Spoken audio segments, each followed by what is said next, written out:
As you settle into the soft embrace of this evening, letting the weight of the day slip away like mist from a quiet lake, allow yourself to drift toward a gentle curiosity, one that stirs not with urgency but with the subtle warmth of Earth's own hidden breath.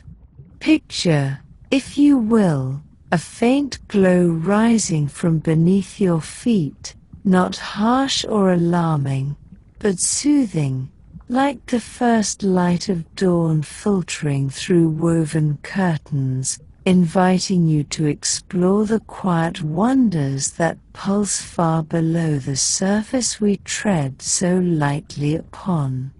In this shared space of repose, where your thoughts can wander freely like leaves on a serene current, we embark on a journey through the heart of volcanoes, not as distant spectacles of fury, but as the Earth's tender, ancient rhythms, guardians of life that whisper secrets of creation and renewal. And if this unfolding tale of subterranean grace resonates with you, perhaps consider lingering with us more often, subscribing to these nocturnal explorations that cradle the mind into peaceful slumber. Volcanoes, those majestic sentinels of stone and fire, are far more than the dramatic peaks we glimpse in stories or on far-off horizons. They are the Earth's unspoken poetry, verses etched in molten ink across the canvas of our world. Imagine them not as interruptions to the calm, but as the steady heartbeat beneath the soil, a pulse that has thrummed since the planet's fiery youth, shaping continents, birthing islands, and scattering the fertile dust that feeds the green expanse above. In their essence, volcanoes reveal the profound interconnectedness of all things, the way deep, unseen forces nurture the fragile bloom of surface life, much like the quiet resolve within yourself that sustains you through unseen trials. As we begin this slow unraveling of their story, let that reassurance settle over you. These are not forces to fear, but allies in the grand tapestry of existence, reminding us that even in the depths of pressure, beauty and balance prevail. To understand the silent awakening that precedes any volcanic sigh, we must first descend, gently, into the vast, hidden realms beneath our feet, where the earth dreams in layers of warmth and motion. At the very core of our planet lies a sphere of iron and nickel, glowing with the leftover heat from its birth, a primordial furnace that has cooled just enough over billions of years to allow the rocky shell we call home. But oh, the wonder of it, the way this inner fire does not rage wildly, but circulates with a deliberate grace, driving the slow ballet of the mantle, that thick, semi-fluid layer stretching from core to crust.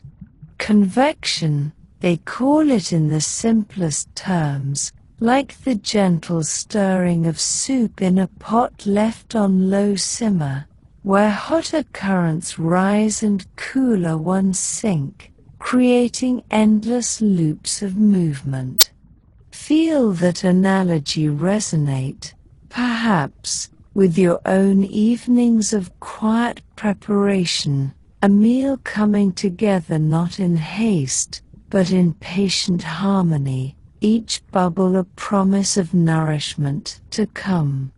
And in the Earth's case, this convection is the architect of possibility, carrying heat upward in plumes that soften rock into something pliable, alive with potential.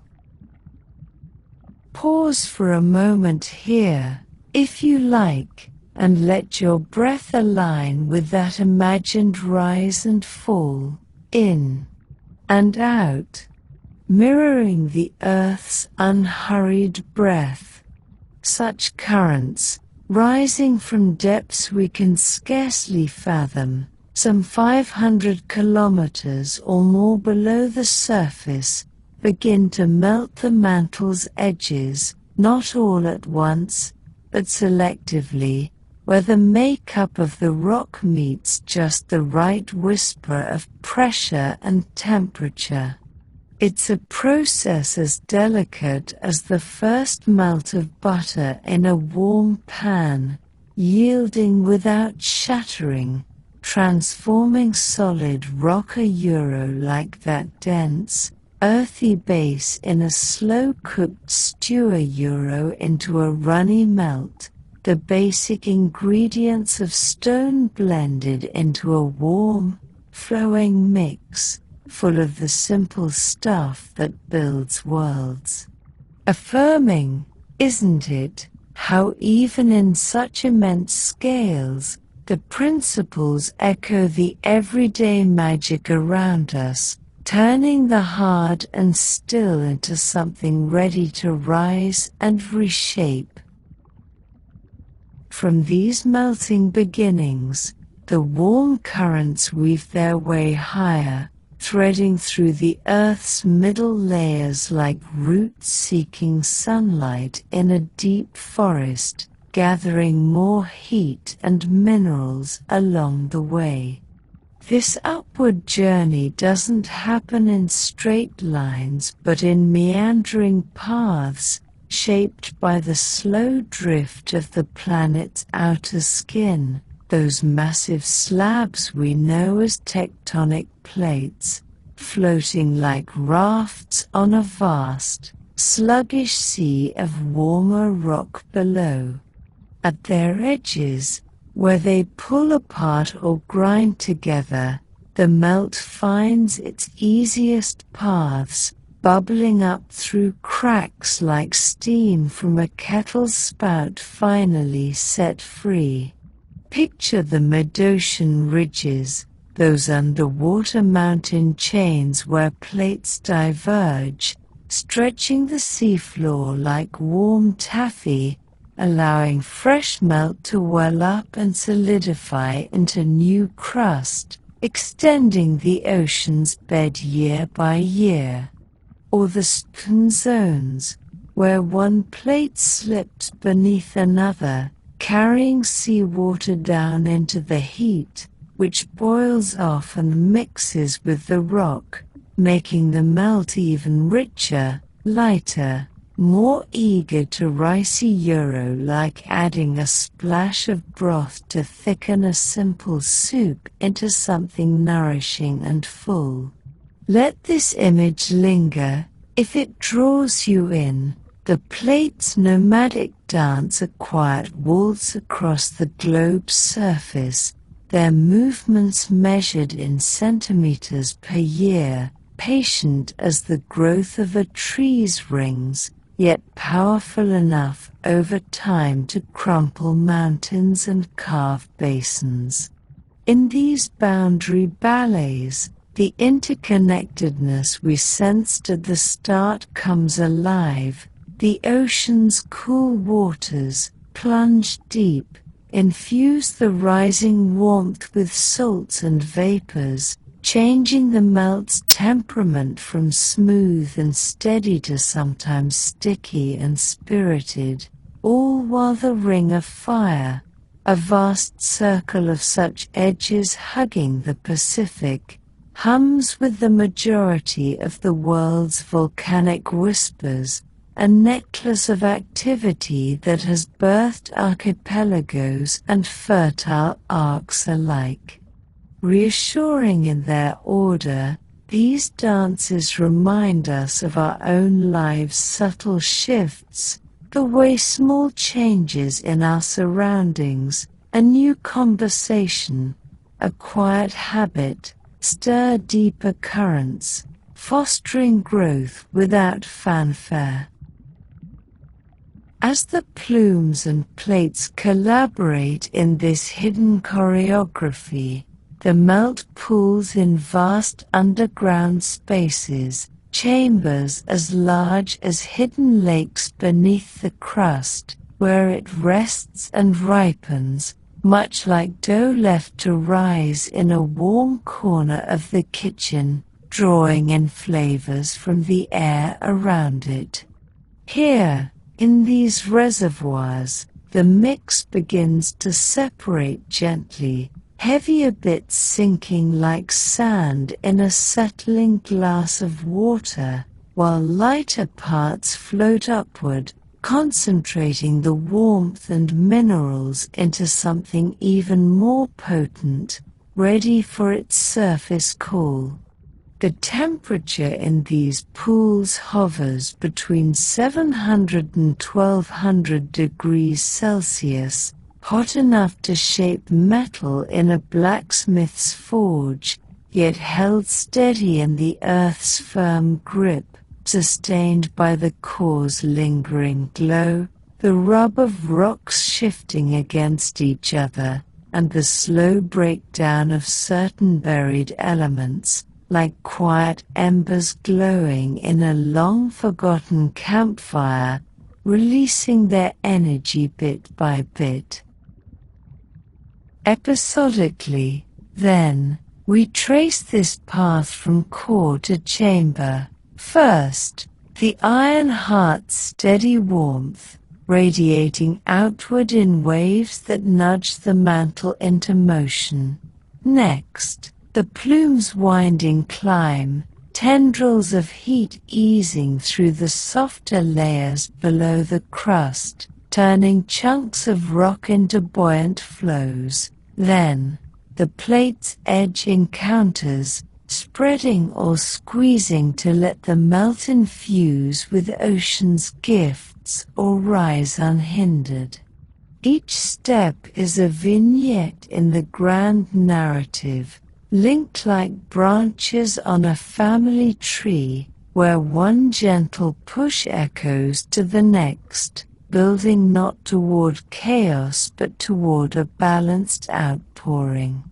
And in this gathering, a subtle irony touches the tale. The very steadiness we cherish on the surface, firm ground under our steps, is but a temporary kindness from these deeper stirrings, a nudge that true strength grows from gentle change, much like the ease that follows a long, soothing stretch in the quiet of morning. Let that insight settle now, as we near the cusp of surface whispers, allowing a pause for reflection, eyes closed, perhaps, envisioning the melt's warm glow pooling in its sheltered space, a captured sunset held in the earth's quiet cup. For in these silent stirrings, volcanoes teach us the art of waiting with grace, the beauty in gathering strength, their building tensions a mirror to the inner workshops where our own hopes soften and shape. Uplifting, this understanding that the earth, in its deep knowing, has always offered, always mended, always held life gently in its warm grasp. And as that warmth collects in hidden pools far below, so too does it begin to reach upward, murmuring hints of brightness through the curtain of rock, where the first hints of light in the depths signal a melody still to come, one where the unseen forces we began with, nurturing the fragile bloom of life above, reveal themselves in the soft glow of dawn's first cracks.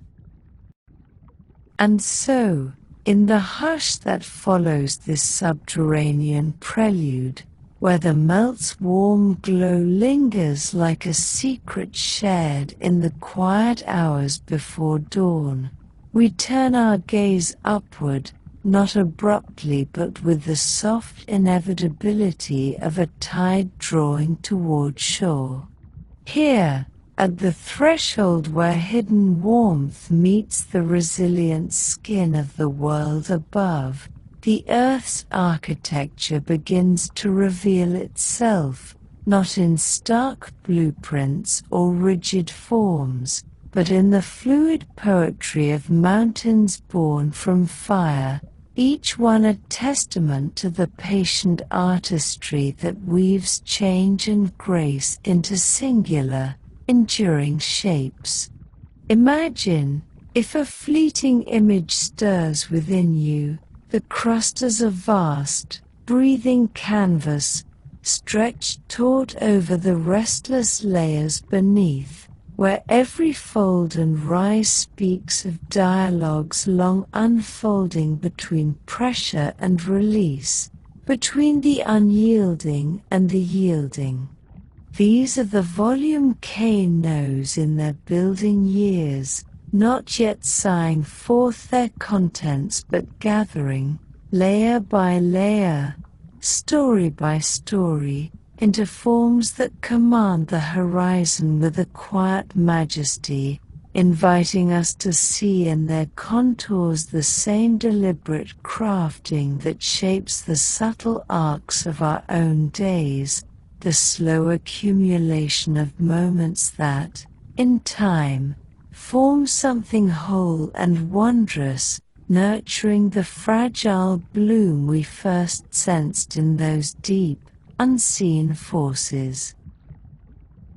Let us wander first, gently, into the realm of the shield volcanoes, those broad, gentle giants that rise not in sharp defiance but with the unhurried spread of warm honey across a sunlit table, pooling and flowing until they claim the landscape in expansive, undulating waves. Picture them cradling the Pacific's vast embrace, like the Hawaiian chain we glimpsed in passing, where the Earth's plume-fed warmth emerges not in fury but in forgiveness, birthing slopes so gradual they invite the wanderer's foot to trace their curves without strain, much as you might trace the soft line of a favorite book's spine in the dim light of evening.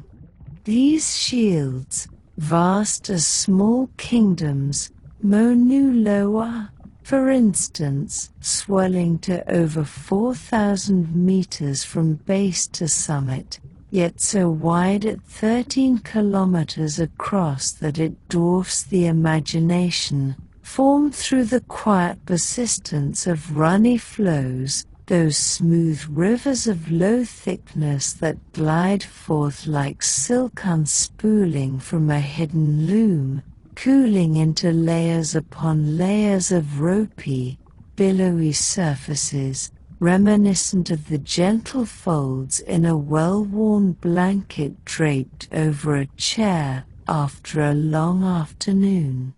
It is in the repetition of this flow, episode after episode, that their essence lies, a single opening, fed by a reservoir far below, pulses forth its molten gift in steady harmony, each outpouring adding mere meters to the height but kilometers to the breadth, building not a peak to conquer but a plateau to recline upon, where the trade winds whisper secrets across fields of hardened black that gleam like obsidian mirrors under the moon.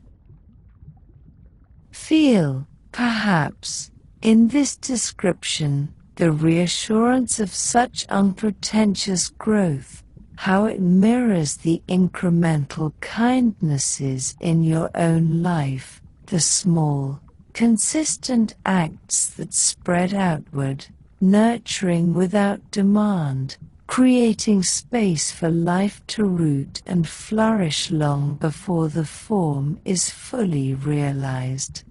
For within these shields, the plate movements we traced earlier play their subtlest role. At hotspots like the one beneath Hawaii, the ocean floor's languid drift carries the crust over a stationary fountain of heat, allowing plume after plume to pierce and pile, forging islands from nothingness in a serial poetry of emergence.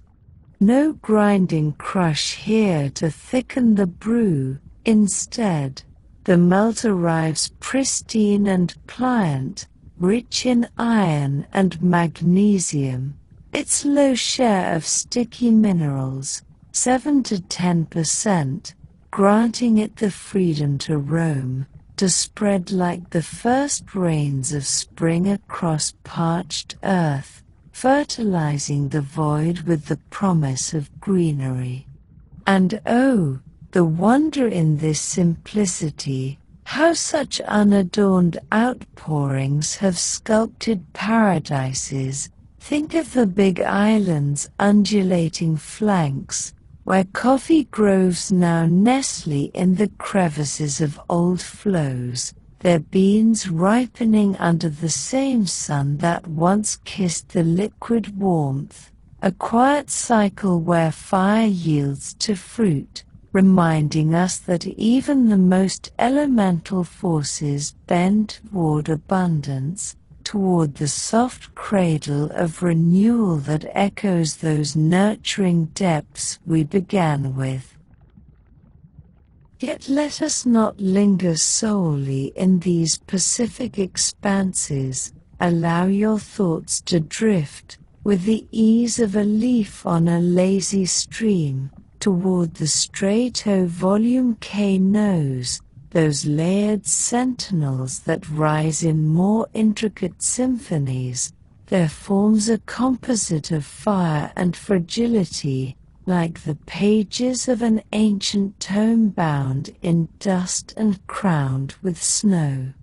These are the peaks that capture the collective breath, Fujiyama's perfect cone in Japan, Rainier's icy spire piercing Washington's skies, or the brooding presence of Popocatépetl south of Mexico City, each one a vignette of edge encounters, where one plate slips beneath another, carrying ocean's damp gifts to infuse the melt with plenty of those sticky minerals, crafting a thicker, more thoughtful brew that builds not in broad sweeps, but in deliberate, alternating rhythms of accumulation and repose. Envision the process unfolding in slow, episodic breaths. First, a surge of thickish flow, reluctant as warmed molasses, climbs through the central passage and spills over in stubby, blocky streams, cooling into steep, unyielding walls that grip the slope like the determined hold of roots in autumn soil. Then, in the intervals of quiet, the winds carry fine dust from distant murmurs or the mountain's own veiled breaths, settling it in veils of grey that mantle the fresh stone, softening edges and seeding future soils with the simple stuff of distant seabeds, sturdy grains for structure, strong fibers for hold, all remade through the gentle kiss of heat and squeeze. Such layering, repeated across thousands of years, evokes a profound patience, does it not? A single cycle might add mere tens of meters, yet over epochs, these composites tower to 3,000 meters or more, their flanks edged with the scars of muddy torrents born when rain mingles with loose debris, carving channels that later cradle rivers of life. And in their diversity lies a gentle philosophy. These stratoforms, born of the very collisions that crumple lands, teach us the beauty intentions embrace, how opposing forces, the downward slip of ocean floor yielding water to ease the melt, the upward press of buoyant warmth seeking balance, forge not fractures but fortresses, resilient and radiant. Consider, if a soft curiosity tugs, the everyday echo in a loaf of bread rising in your oven, the dough's stretchy strands straining against the lift of tiny bubbles, yielding a crust both crisp and yielding. So too do these volcanoes embody that quiet alchemy, their mineral-rich melts, up to 60% or more of the sticky kind, trapping bits as they cool, concentrating the mix into something denser, more reflective of the Earth's complex heart. Affirming this interplay, for it whispers that even in the press of convergence, where plates grind like millstones in the deep, the outcome is not ruin but revelation, a form that stands as guardian, its slopes often cloaked in forests that drink from the very rains that once sculpted its scars, nurturing the surface bloom in ways that tie back to those hidden currents below. Let your breath deepen into this rising now, if the rhythm calls, in through the nose, drawing the faint, mineral tang of cooling stone after a distant flow, out through the mouth, exhaling the subtle weight of accumulated layers, feeling the steady ballast that anchors yet elevates.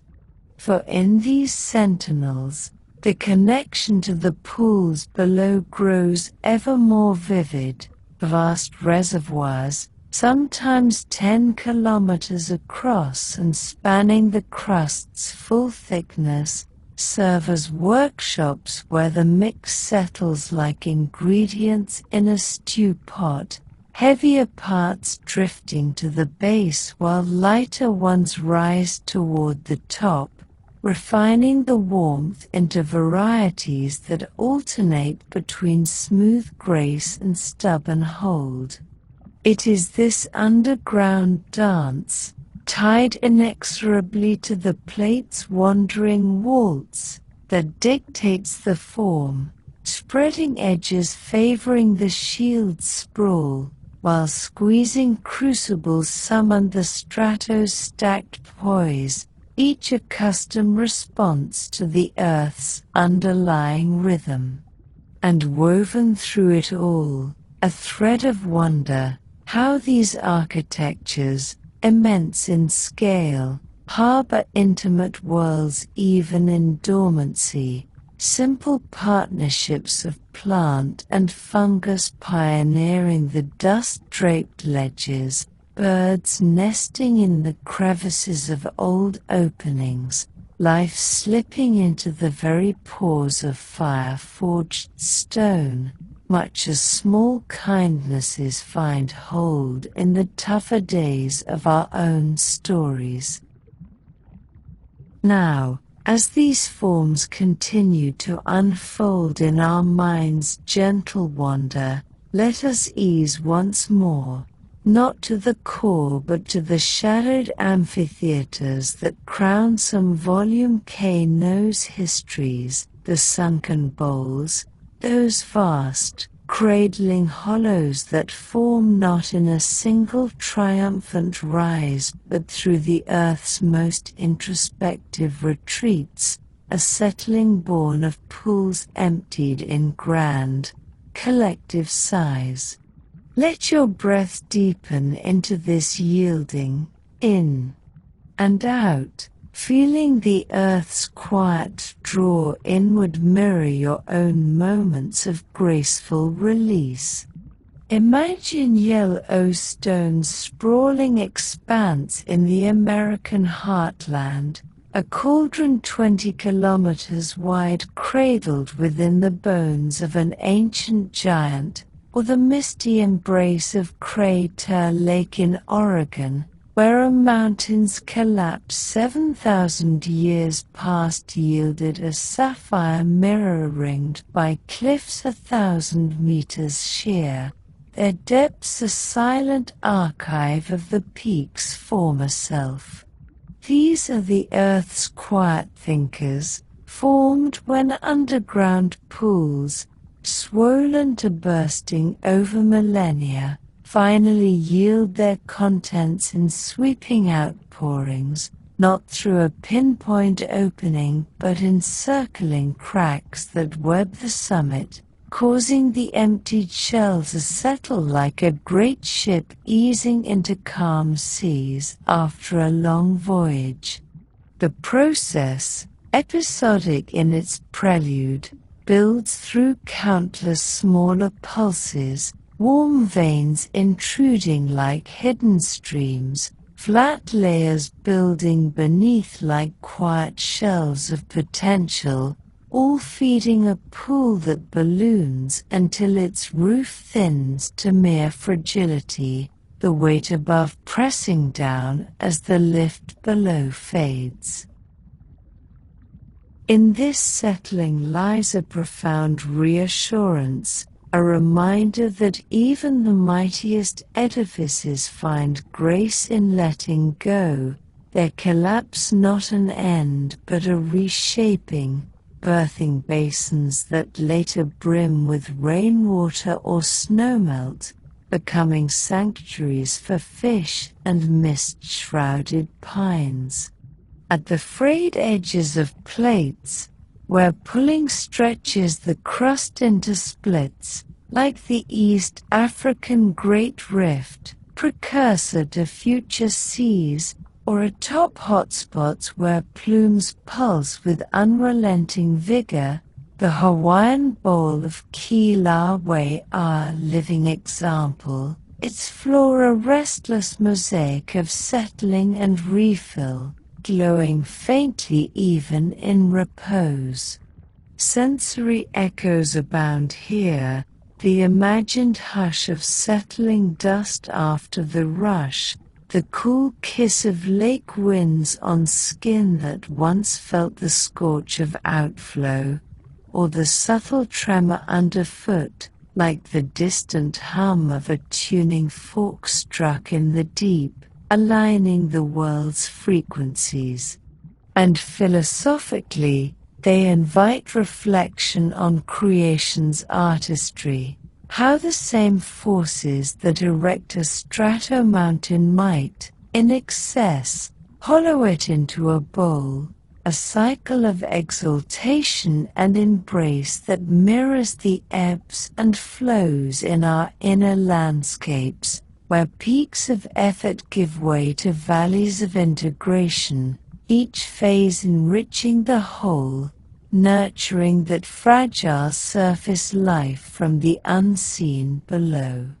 Such variety in form, from shield to strato to sunken bowl, underscores the Earth's custom responses to its own inner conversations, each type a vignette in the grander tale of building, where the melt's journey from plume to surface imprints itself not just in height or spread, but in the very feel of the land. Consider the everyday parallel, perhaps, of a garden bed prepared over seasons, the loose, welcoming earth of a shield-like expanse for sprawling herbs, the stepped rises of a strato for delicate blooms that thrive on good drainage and depth, the sheltered hollow of a bowl for water-loving lilies that drink from gathered abundance. In every case, the building is a labor of connection, the upward currents feeding the plume, the plate's motion setting the edges offering, the pool's quiet settling refining the flow, reminding us that no form stands alone, but emerges from a web of unseen kindnesses, much as your own quiet endeavors draw from hidden wells of resolve. Affirming this multiplicity, for it reveals not chance but harmony, the planet's patient shaping as a model for our own step-by-step crafts, where each layer added, each pause observed, contributes to a silhouette that endures. As we trace these architectures further, let a subtle irony surface, light as morning fog lifting from a valley, the very steadiness these forms confer, their slopes channeling rains into rivers, their heights seeding winds with moisture for distant clouds, is but a borrowed grace, sustained by the change they both hold and hide. In the shield's broad back, worlds unfold in green quilts, from the high meadows of Mao Nu Kr, where silver-leaved plants unfurl like flames against the sky, to the tube caves beneath, vast cathedral spaces where ferns cling to moist walls, their roots sipping from waters warmed by the mountain's lingering heat. Stratomountains, in turn, cradle high realms of their own, ice rivers carving into blue pools on rain-near sides, sure-footed goats tracing paths worn by centuries of quiet wandering, while bowls become places of deep thought, their rims alive with the chatter of ravens wheeling over waters that reflect the stars unfiltered. Each, in its building, invites life to join in, the dust's simple boosters for growth, a deep gift that greens the slopes, fostering not just getting by but true partnership, where the fire's legacy becomes the woodland's weave. Breathe with this now, if the invitation lingers, in through the nose, inhaling the imagined crispness of high air laced with pine scent from a strato's heights, out through the mouth, releasing the faint, earthy smell of a shield's cooling flow, allowing the body's own layers to settle into balance. For in these forms, the earth's outer skin reveals itself as more than mere cover. It is a partner, bending and folding under the melt's gentle nudge, warm veins spreading like whispers through hard stone, flat layers lifting from within, all guided by the same upward stirrings that began our descent.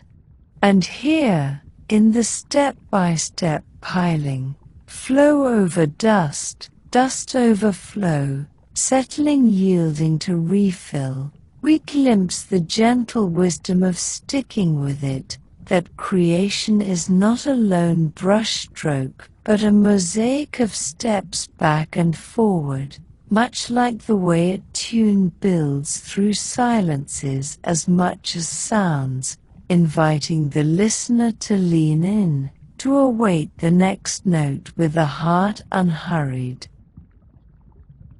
Yet even as these mountains gather their grandeur, A crescendo of holding begins to hum beneath the surface, the pools swelling once more with the promise of overflow, the squeezes we explored in the depths now showing in subtle signs, steam vents sighing like a kettle on low simmer, the ground's faint swells akin to the soft rise of a sleeper turning toward morning. In these towering forms, the earth holds its breath a little longer until the moment arrives when that held tension eases into release, a sigh that reshapes the horizon with strokes of liquid light and fleeting spark, drawing us onward into the melody that follows, one where those nurturing forces from the start bloom fully into the light.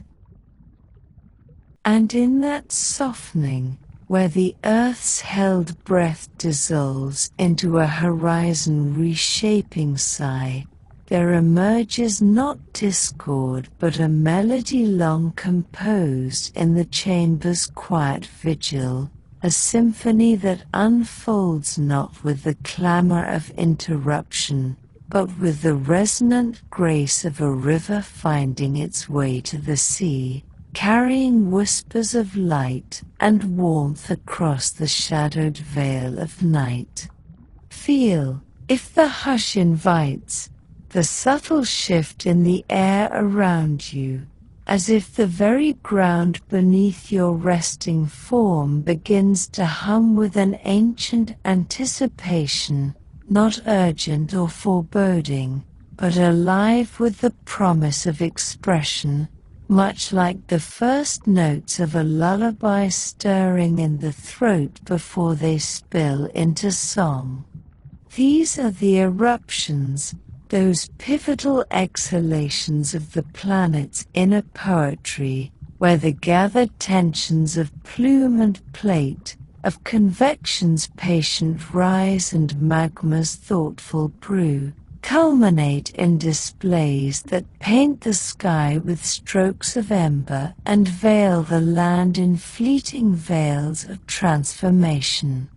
Yet in their midst, there is no call to vigilance or fear. Instead, a gentle invitation to witness the beauty in release, to see in the fire's dance the earth's joyful unburdening, a reminder that what has been held in tender containment now flows forth to renew, much as your own unspoken thoughts, when voiced in the quiet of evening, lighten the spirit and illuminate the path ahead.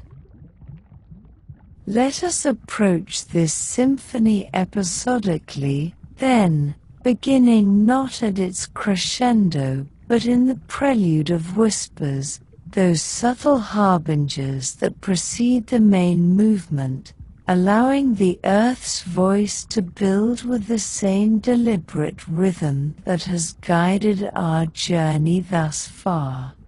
Long before the first glow crests the rim, the mountain, or the shield, or the sunken caldera begins to murmur through its skin, seismic sighs rippling outward like the faint tremors of a distant drumbeat echoing across a still valley. These are the earthquakes, small at first, mere nudges from the shifting pressures below, where the magma's ascent cracks the surrounding stone, sending squeeze waves and shear waves. The quick compress and release like a hand's gentle press, the sideways tug like wind through reeds, skittering through the crust at speeds that whisper of urgency without alarm. Imagine them, if a soft visualization arises, as the earth's way of clearing its throat, preparatory tremors that might register on scales from 1 to 3, felt perhaps by those attuned to the land's pulse, like shepherds on ancient slopes who knew the mountain's moods by the way birds hushed their evening calls or the ground seemed to sigh beneath their feet. Comforting in their predictability, these precursors unfold over days or weeks, monitored now with the quiet companionship of ground listeners that chart the rising cadence, much like the steady tick of a metronome inviting a musician to find their tempo, ensuring that the symphony's opening is one of informed harmony rather than surprise. As these tremors weave their introductory thread, another element joins the prelude: the gases, those ethereal companions trapped within the magma's buoyant rise, vapors like water, steam, and earth breath that have journeyed from the subduction's damp embrace or the mantle's primordial brew, now agitating like bubbles in a glass of spring water left too long in the sun. Gases like water, steam, and earth breath, up to 6% in smooth flows, 10 or more in thick ones, froth the mix like overshaken fizz. Breathe into this build-up now, in and out, sensing the bubbles' eager lift mirror your own held tensions easing. In the chamber's confines, they lend lift to the melt, but as it nears the surface, the easing pressure allows them to expand, frothing the magma into a seething elixir where released bubbles create a foam that presses against the conduit's walls, much like the fizz building in a shaken bottle of seltzer, eager for the cap's release. Here lies a simple yet profound analogy, one that echoes the everyday alchemy of your kitchen counter, just as you might uncork a bottle with a careful twist, allowing the effervescence to bloom without spray. So too does the volume K-nose seek equilibrium. Its gas is the spark that propels the ascent, not in malice, but in the natural yearning for balance, reminding us that even the most contained energies find grace in their expansion, lightening the load for all that follows. And in this build-up, a gentle philosophy emerges. These precursors, seismic and gaseous, are the Earth's courteous announcements, invitations to pause and attune, fostering not anxiety but a deepened sense of connection to the rhythms that sustain us all. From this hushed overture, the symphony proper begins to swell, first in the form of effusive releases, those serene outpourings where the magma arrives at the surface already inclined toward flow, its low thickness a gift of the shield's basaltic heritage, allowing it to cascade like rivers of liquid sunset, glowing with the deep crimson of iron oxides under twilight skies.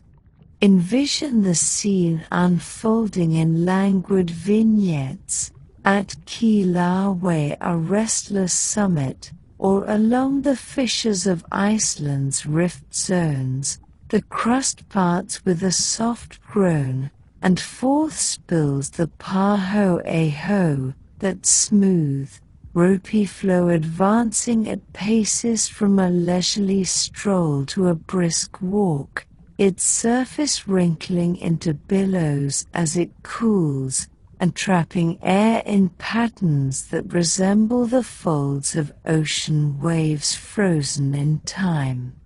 These flows, often kilometers long yet mere meters thick, pave the land in black tapestries that steam faintly in the night air, their heat radiating like the embers of a campfire long after the flames have danced, warming the surrounding stones and inviting the first wisps of vapor to curl upward in grateful response.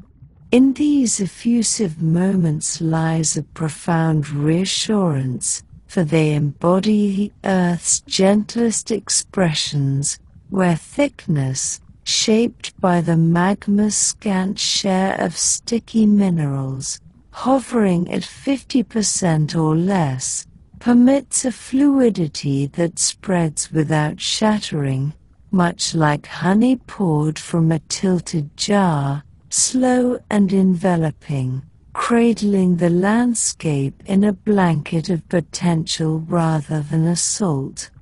The gases here escape with minimal fuss, diffusing through the open vent in plumes of white that dissipate like morning mist, carrying with them the subtle sense of wet earth and faint brine, evoking the coziness of a hearth on a chill evening. And oh, the sensory hush of it all, the rhythmic trickle of advancing front, like rain pattering on leaves far off, the warm glow caressing the skin from afar, a ruddy light that paints distant clouds in hues of peach and gold, while the air thickens with the mineral tang of silicates cooling into glass. Such vignettes, repeated across spreading boundaries or hotspot hearts, illustrate the symphony's lyrical strain, where eruption serves not as rupture but as renewal's prelude, the fresh basalt enriching the seafloor's expanse or birthing new land from the ocean's cradle, a quiet act of generosity that has extended continents and forged archipelagos over eons, reminding us that even in outpouring, the earth gives more than it takes. It flows the brushstrokes of a painter ever attentive to the canvas's needs.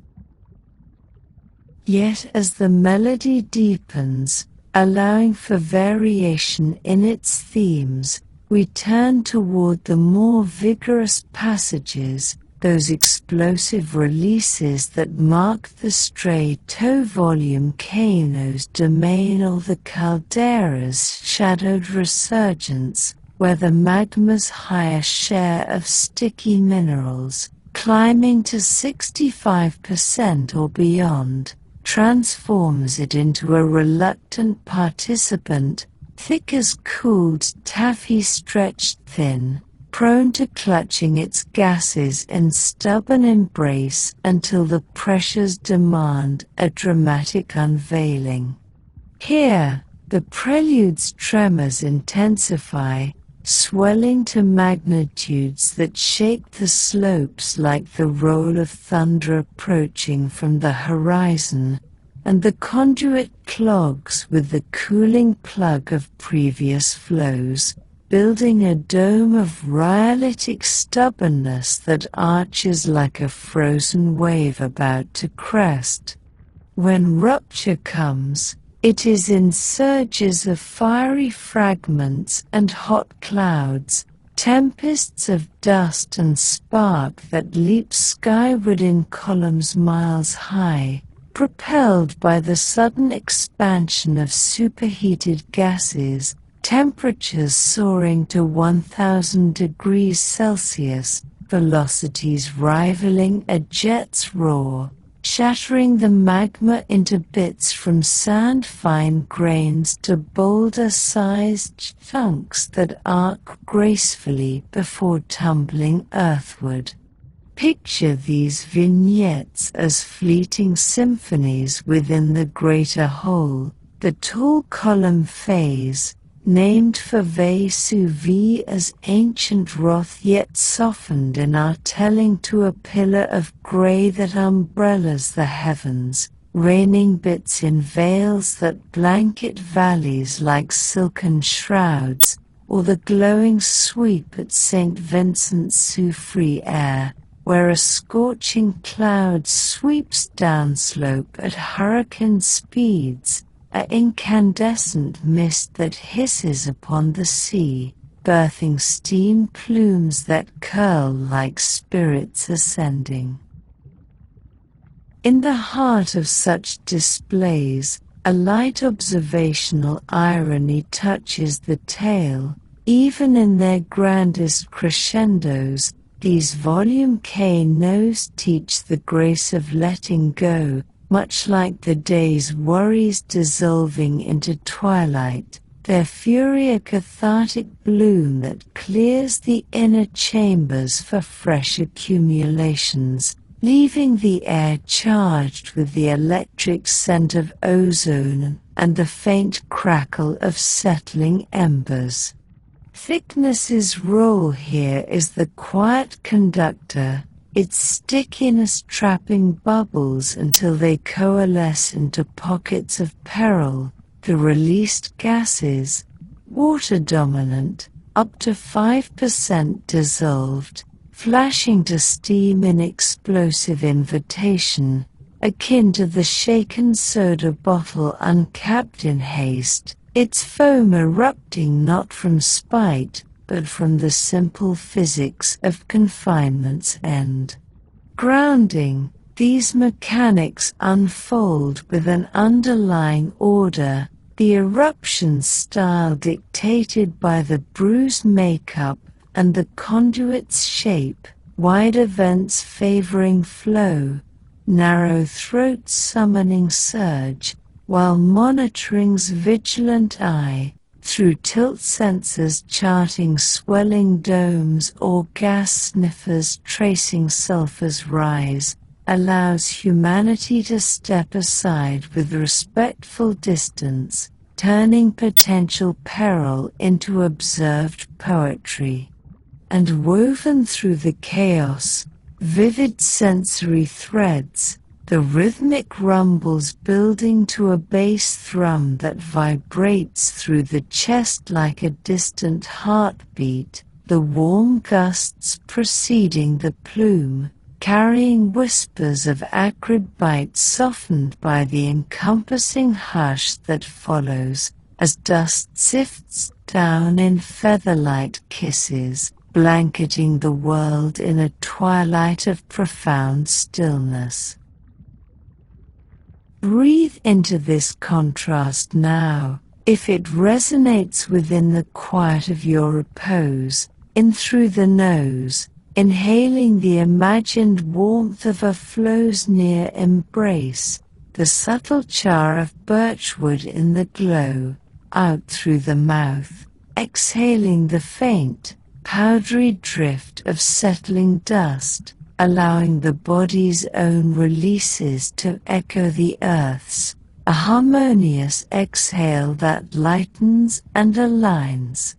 For in the interplay of effusive serenity and explosive vigor, the symphony reveals its philosophical depth, eruptions as the planet's exhalations, joyful and necessary, where the build-up's patient art yields to the release's radiant truth, much as a deep-held breath, when loosed, invites clarity and calm. Consider the everyday parallel, perhaps, of a kettle on the stove, its simmer building to whistle before the steam vents free, restoring equilibrium to the brew within. So too do these events reset the mountain's poise, the emptied chamber subsiding slightly, the gases diffused, the land aerated with fresh minerals that will, in time, cradle new growth. Repetition reinforces this cycle's benevolence, across the ring of fire's rim, from Etnu persistent fount to Pina tubo-veiled resurgence, each event a vignette of resilience, where the hot clouds' fleeting tempests, though vast in reach, deposit layers mere centimeters deep over broad swaths, their fine particles traveling continents on jet streams, seeding distant soils with the gifts of phosphorus and trace elements, a global whisper of nourishment born from localized song. As these passages weave onward, let us linger on the sensory immersion that defines the peak, where the mechanics of gas and thickness dissolve into pure evocation, inviting you to sense the eruption not as spectacle but as intimate unfolding. In the effusive flow, the leading edge hissing as it meets damp earth, steam rising in curls that veil the stars, while the incandescent core pulses with a liquid rhythm, its surface skin cracking to reveal the glow beneath, like the crackle of a hearth's log settling into deeper burn. Birds might wheel overhead in curious spirals, their calls a counterpoint to the flow's low gurgle, and the air, heavy with the scent of molten minerals, evokes the tang of fresh-baked clay from a potter's wheel, grounding the wonder in the familiar.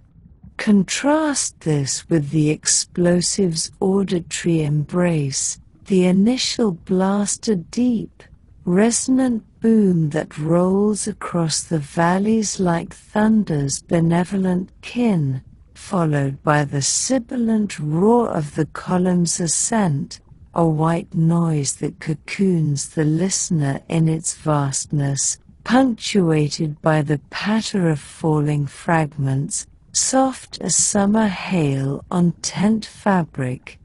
Visually, it is poetry in motion, the dust cloud's billowing form, textured like a thunderhead's underbelly, lit from within by lightning's blue forks born of particle friction, while incandescent chunks trace parabolic tails against the night, their cooling trails fading to dull red before quenching in streams that boil to vapor bridges. Such details, presented not as catalogue but as invitations to marvel, highlight the grounding order beneath the apparent tumult. Even in the hot cloud sweep, temperatures plummet rapidly with distance, the leading edge cooling to mere scorch by the time it halts, sparing the broader tapestry while invigorating the immediate.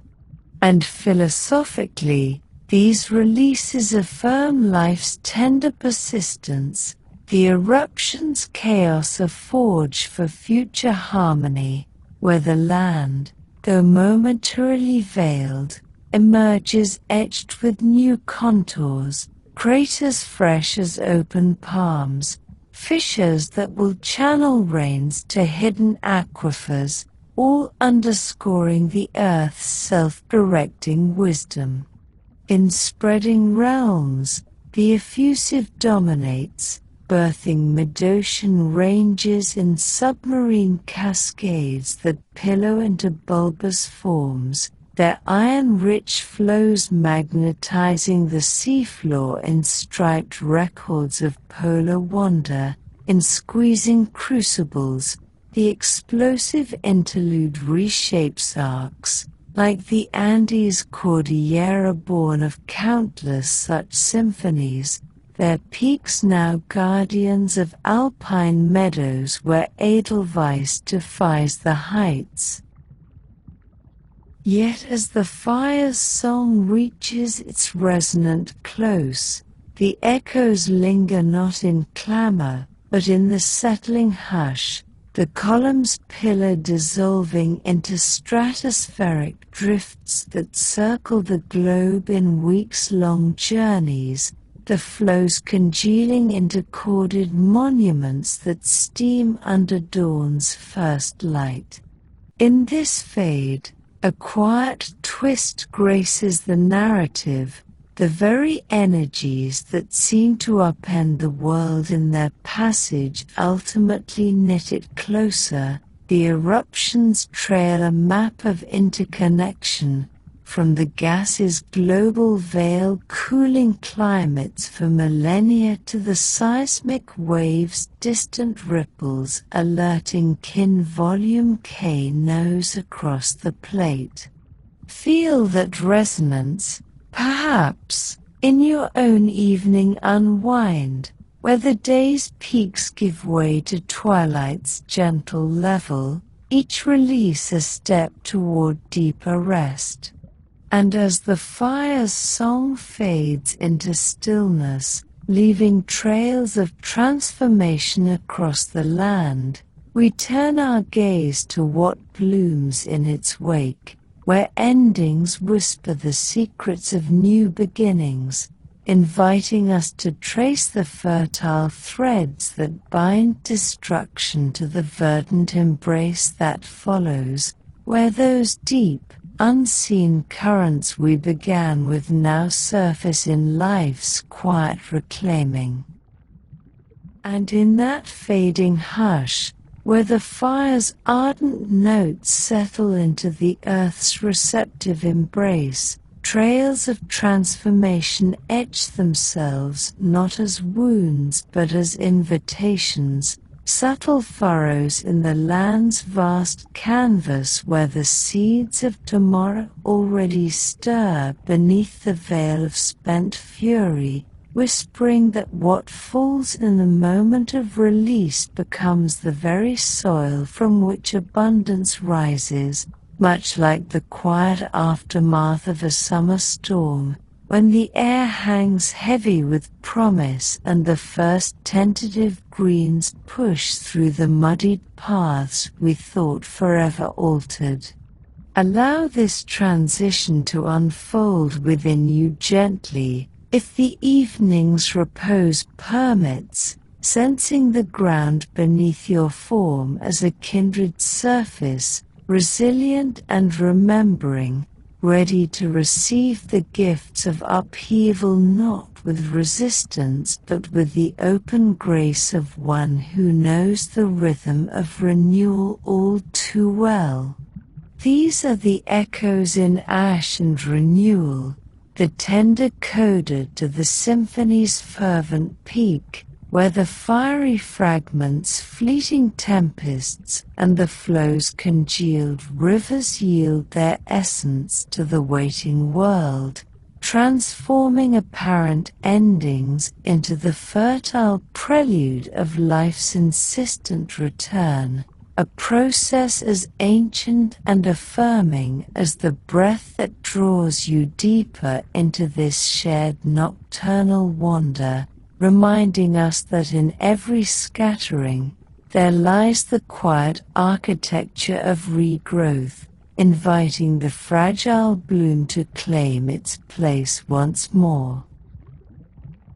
Let us trace this renewal episodically, then, beginning in the immediate hush that follows the column's dissolution, where the ash clouds, those vast, silken shrouds woven from pulverized stone and glassy shards, drift earthward like a benediction from the heavens, blanketing the slopes in layers as fine as talcum, their grey veils softening the scorched contours into a landscape of hushed potential. Picture the scene in soft vignettes, across the flanks of a stratovolcanoes like Mount St. Helens, where the 1980 eruption's plume lofted 30 kilometers high, dispersing bits across 11 states in a diaphanous snowfall that coated cars and roofs in moonlit dust, each particle a fragment of the mountain's heart, rich with silica and sulfur, settling not to smother but to amend, much like the first dusting of snow that insulates a winter garden, preserving the roots for spring's awakening. These ashes, born of the explosive froth we witnessed earlier, vary in their whisper, coarse bits tumbling like gravel in a gentle hail, fine aerosols lingering in the stratosphere to temper the sun's gaze for years, cooling distant climes by a fraction of a degree, a global exhale that has, across epochs, granted reprieves to overheated worlds. Comforting in their duality, they arrive as both veil and vitalizer, the coarser grains building levees against future flows, the finer ones sifting into crevices where rain will leach them into streams, carrying potassium and phosphorus like arms to the waiting earth, echoes of the mantle's own generosity redistributed in particulate grace. Feel, perhaps, in this settling, the quiet twist of destruction's dowry, how the very blasts that rend the air deposit the minerals of creation, trace elements like magnesium for chlorophyll's green grasp, calcium for sturdy stems, transforming barren black into a palette primed for life's palette, much as the compost of fallen leaves in your backyard enriches the plot where tomatoes swell under summer's gaze. And in the ashes' layered fall, repetition reinforces the cycle's benevolence, episode upon episode, from Tambo Ra 1815 veil that birthed the year without summer, dimming Europe's harvests yet seeding volcanic soils in Indonesia with such potency that rice paddies now yield twice the norm, to the more intimate drifts around at new flanks, where olive groves reclaim the grey in months, their roots delving into the fresh tilth with the eagerness of old friends reuniting.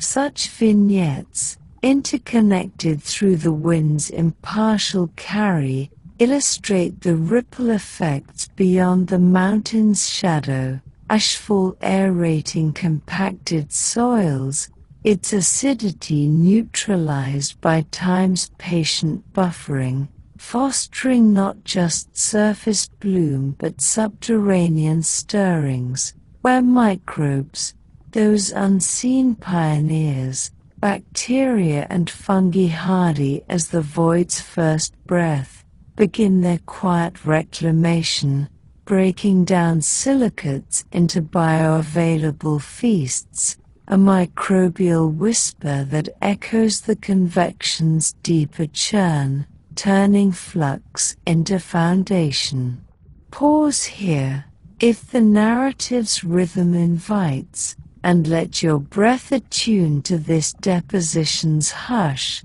in through the nose, drawing the imagined crispness of ash-dusted air, clean and mineral sharp like the scent of rain on pavement after a dry spell, out through the mouth, exhaling softly to mirror the settling particles surrender, feeling the body's own layers lighten as if shedding an unseen weight, aligning your repose with the earth's unhurried mend.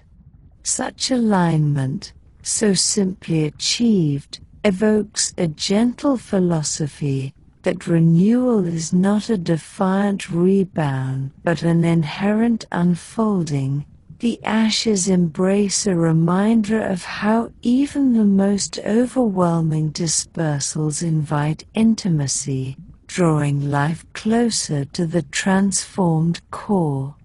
From this veiling prelude, the renewal deepens into the realm of the flow's aftermath, those effusive rivers now stilled into chorded monuments, their paho-aho billows and rubble forming a fractured mosaic where crevices trap moisture like hidden chalices, the first harbinger of verdancy amid the desolation. Envision the Hawaiian shields once more, where Kilauea recent pulses have cloaked thousands of acres in fresh black. Yet within weeks, the vanguard arrives, lichens, those symbiotic duos of algae and fungus, unfurling in crustose patches of ochre and teal, their thalli etching the surface like delicate filigree, secreting acids that weather the basalt into clay. A slow alchemy akin to the vinegar softening a stubborn stain on an old tile, patient and precise. In these pioneer whispers lies profound reassurance, for they embody the unyielding tenderness of life, insinuated into the hottest scars where temperatures linger above boiling for days, yet cooling to cradle the colonizers. Cyanobacteria mats blooming in turquoise veils over damp cracks, their photosynthesis a faint hum of oxygen release, much like the first sprouts in a windowsill herb pot after winter's end, drawing sustenance from the very medium that once scorched. Repetition here builds the vignette's rhythm, season by season. The lichens pave the way for mosses cushioned carpets, green tendrils that quench the thirst of wandering seeds, ferns uncurling like question marks in the shade of stunted shrubs, each arrival a ripple from the previous, interconnected through the nutrient cascade, the lichens' leached ions feeding fungal networks that, in turn, escort vascular plants to the feast. And oh, the sensory hush of this progression, the faint crackle of expanding thalli under dew's kiss, the earthy petrichor rising as roots probe the regolith, evoking the coziness of soil turned fresh in a spring garden, where worms aerate and birds scatter offerings, a quiet symphony of collaboration that transforms the flow's stark geometry into undulating hills alive with the rustle of naupaka bushes or the buzz of endemic bees, their hives nestled in lava tubes cooled to cavernous refuge. As these surface stirrings gain foothold, let us wander deeper into the ecological ripples that extend the renewal's reach, vignettes of how volcanic birth enriches not just the immediate flanks but the broader web of waters and winds, from submarine vents' hydrothermal gifts to the biodiversity hotspots cradled in caldera rims. Consider the mid-ocean ridges, those submerged spines where effusive basalts pillow into bulbous forms, their fractures venting superheated plumes rich in iron and manganese, chemosynthetic oases where tube worms sway like undersea flags, giant clams filter the warmth, crabs scuttle over bacterial blankets, a foundational feast that cascades upward to sustain deep-sea corals and wandering schools of fish, much like the hidden springs in a forest glen that nourish the canopy far above. Breathe with this underwater affirmation now, if it stirs the depths of your repose, in through the nose, inhaling the imagined salt tang of plume-kissed brine, cool and alive like a midnight ocean dip, out through the mouth, exhaling with the slow bubble of vent steam, mirroring the earth's deep give and take. Comfortingly, this submarine renewal mirrors the terrestrial, the vent's mineral bounty seeding polymetallic nodules across abyssal plains, harvested not in haste but as echoes of the earth's convective kindness, interconnecting the ocean's depths with surface blooms. Phytoplankton feasts fatten on upwelled traces, in turn grazed by krill that feed the whales' migratory songs. On land, the calderas become cradles of diversity, Yellowstone vast bowl a mosaic of geothermal meadows where fumarole's warmth extends the season, allowing paintbrush wildflowers to flare scarlet amid bison trails, or the Azores' verdant rings where endemic laurels cloak the rims, their berries a banquet for warblers that flit between islands, each eruption's reset pruning the old to favor the rare, a gentle pruning akin to the gardener's shears that encourage fuller form. Such hotspots, wall of plume piercings or plate phrase, evoke a profound interconnectedness, do they not? The ash's aerial drift, carried on jet streams to fertilize Amazonian canopies or African savannas, pulses phosphorus into rivers that swell the Nile's delta, while flows iron enriches basaltic soils from Iceland's pastures to the Deccan Plateau's cotton fields, repetition underscoring the cycle's global grace, destruction as creation's quiet lever, pulling life from the margins to the heart. Everyday parallels abound, a garden thriving after a downpour of nutrient-laden rain, the mulch of fallen leaves mirroring ashes tilth, or the backyard fire pit's ashes scattered to quicken the rosebush's blush, grounding the wonder in the familiar, inviting you to sense in your own quiet recoveries the same microbial tenacity, the lichens of resolve that soften scars into stories.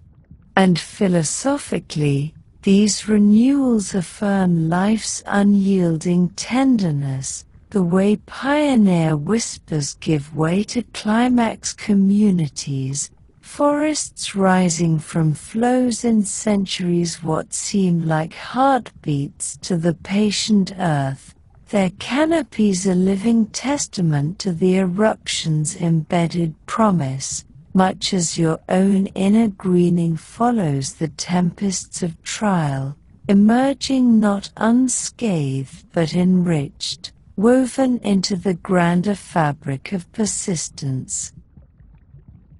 Breathe with this affirmation now, if it lingers in the softening edges of your awareness, in through the nose, inhaling the imagined verdancy of fern-fringed crevices, fresh and loamy like earth after tilling, out through the mouth, exhaling the faint, charred memory of the flow's passing, allowing the exchange to mirror the land's own, a harmonious turnover that invites deeper settlement into the night's cradle.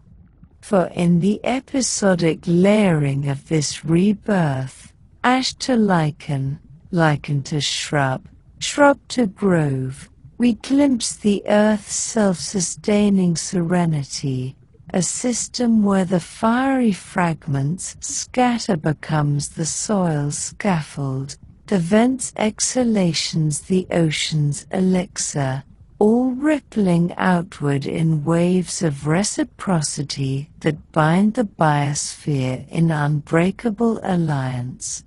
Consider the underwater vignettes further, at Loihi, Hawaii's nascent seamount. Effusive pulses birth sulfide chimneys that tower like black smokers, their briny jets, 300 degrees Celsius strong, fostering ecosystems alien yet akin, giant clams filtering the flow, crabs scuttling over mats of bacteria that outmass the rainforest's pound for pound, a reminder that renewal's reach plunges to abyssal hush, interconnecting the plume's rise with the Hadal Plains' quiet thrive.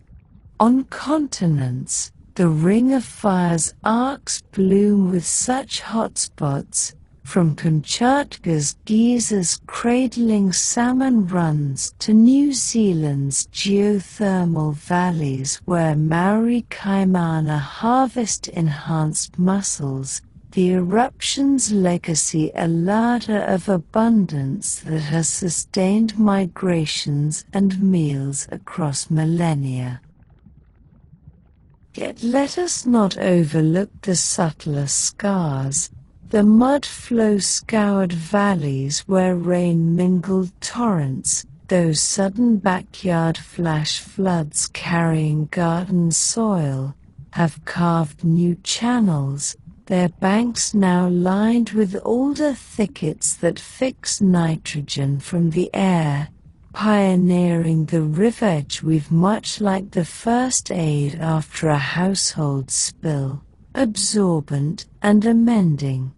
A quiet twist graces these tales, the explosive's fury, so vast in its veil, deposits in such fine measure, a millimeter here, a centimeter there, that it invites rather than impedes, the weight mere grams per square meter over broad expanses, light as a snowfall that lingers just long enough to whiten the world before melting into nourishment. Repetition in these recoveries reinforces the philosophical core, destruction as creation, a cycle etched in the fossil record from the Permian rebirths to the Holocene's gentle pulses, where supervolcanoes like Tobar 74,000 years ago cast a genetic bottleneck yet spurred human ingenuity, the ashes cooling a canvas for adaptation's art. Sensory immersions deepen the draw, the velvet hush of moss underfoot on an old flow, springy and alive with hidden springs, the ozone tang of mist from a geothermal pool, evoking a spa's steam on weary limbs, the chorus of crickets in a regreened crater, their night song a counterpoint to the day's silence, all underscoring the renewal's tactile poetry, inviting you to feel in your skin the same quiet regrowth that mends the planet's folds. As these vignettes converge, the tapestry of regreening emerges not as isolated patches but as a continental quilt, where volcanic arcs seed the supercontinent's fertility, from the Andes cloud forests drinking from mudflow-fed streams to Japan's hot spring oases blooming with camellias, each thread a ripple from the core's convective sigh. Everyday echoes persist, the thrill of a windowsill succulent rooting in gravelly mix, mirroring the AA Field's fern pioneers, the satisfaction of scattering wildflower seeds over a barren yard, watching lupins claim the space as ash claims the slope. Gently philosophical, this unfolding invites reflection on the inner parallels, how your own upheavals, the personal eruptions of change or loss, leave fertile voids where new resolves take root, the ashes of old chapters nourishing the narrative's next bloom, a shared human experience woven into the earth's enduring song, affirming that your own scars, too, hold the seeds of such tender resurgence. In every microbial foothold, every algal mat's turquoise hush, lies the affirmation of tenderness unyielding, life's way of whispering back to the fire, not end, but embrace, fostering not just survival but symbiosis, where the scars become the story's richest veins. And so, as the greens advance in their patient parade, cloaking the black in emerald veils and filling the air with the hum of bees and the sigh of wind through young leaves, there rustle a soft applause to the sun's return on dew-kissed fronds. We linger in this verdant hush, sensing the planet's pulse steady once more, its renewal a mirror to our own capacities for quiet reclamation. From these fertile scars, stories rise not just of the earth, but of the peoples who have walked beside them, their voices weaving ancient threads into the stone's enduring song, drawing us onward into the human harmonies that have long danced with the mountain's breath. And in that verdant hush, where the greens parade in emerald veils across the renewed flanks, cloaking the earth's recent sighs in a tapestry of quiet resurgence, stories rise not just from the fertile scars themselves, but from the peoples who have walked beside them, their footsteps echoing through time like the faint patter of rain on cooling stone, weaving ancient threads of wonder and wisdom into the enduring song of the mountains that murmur and mend. Allow these narratives to unfurl within you now, if the night's gentle current carries you there, sensing the shared pulse of humanity attuned to the planet's rhythms, not as distant observers but as companions in the grand, unfolding dance, where the fire's legacy becomes the loom for myths and memories, inviting a deeper harmony between the wanderer's heart and the world's fiery breath. These are the voices of the ancients and the horizon, vignettes where cultural echoes blend with the horizon's gaze, portraying volume K knows not as solitary sentinels but as timeless interlocutors. Their rumbles a lullaby for our restless world, reminding us that in every tremor and glow there lies a lesson in humility, a whisper of coexistence that has guided generations through the shadows of uncertainty, much like the stories you might share in the hush of evening, drawing solace from the tales that bind us all.